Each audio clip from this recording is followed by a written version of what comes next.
भारतीय इतिहास में कुछ प्रसंग ऐसे हैं जो केवल पढ़े नहीं जाते बल्कि आत्मा को झकझोर देते हैं। चार साहिबजादों का बलिदान ऐसा ही एक अमर अध्याय है जिसने सिद्ध कर दिया कि उम्र नहीं बल्कि संकल्प और धर्म के प्रति निष्ठा ही सच्चा बल है। सिख इतिहास में चार साहिबजादे गुरु गोविंद सिंह जी के चार पुत्र त्याग, वीरता और आस्था के ऐसे प्रतीक हैं जिनकी गाथा आज भी साहस और आत्मबल की प्रेरणा देती है। गुरु गोविंद सिंह जी के चार पुत्र थे। बड़े साहिबजादे साहिबजादा अजीत सिंह और साहिबजादा जुझार सिंह। छोटे साहिबजादे साहिबजादा जोरावर सिंह और साहिबजादा फतेह सिंह।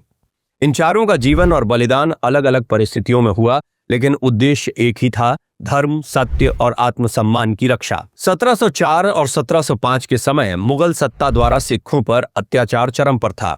आनंदपुर साहिब की घेराबंदी और उसके बाद का संघर्ष इतिहास का निर्णायक मोड़ बना।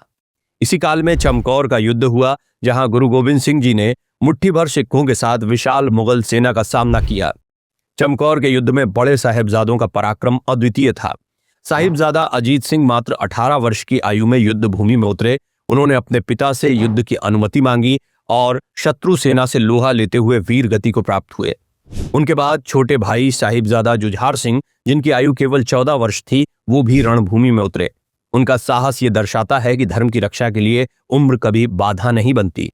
दोनों साहिबजादों का बलिदान युद्ध भूमि में हुआ, शस्त्र हाथ में और सत्य हृदय में। दूसरी ओर छोटे साहिबजादों की कथा और भी अधिक करुण और प्रेरणादायक है।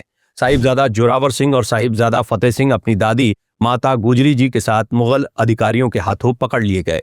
उन्हें सरहिंद ले जाया गया, जहां नवाब वजीर खान ने उन्हें इस्लाम स्वीकार करने का प्रस्ताव दिया।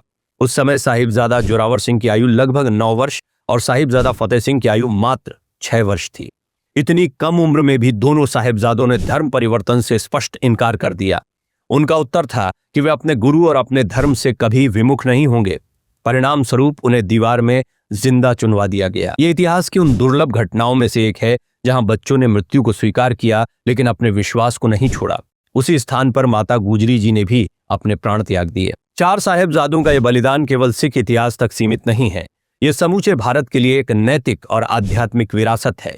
यह हमें सिखाता है कि सत्य की रक्षा के लिए कभी कभी सबसे बड़ी कीमत चुकानी पड़ती है, लेकिन वही बलिदान आने वाली पीढ़ियों के लिए प्रकाश बन जाता है। आज भी वीर बाल दिवस के रूप में छोटे साहिबजादों का स्मरण किया जाता है और चार साहिबजादों की गाथा हमें ये याद दिलाती है कि धर्म का अर्थ केवल पूजा नहीं बल्कि न्याय, साहस और आत्मसम्मान के लिए खड़ा होना भी है।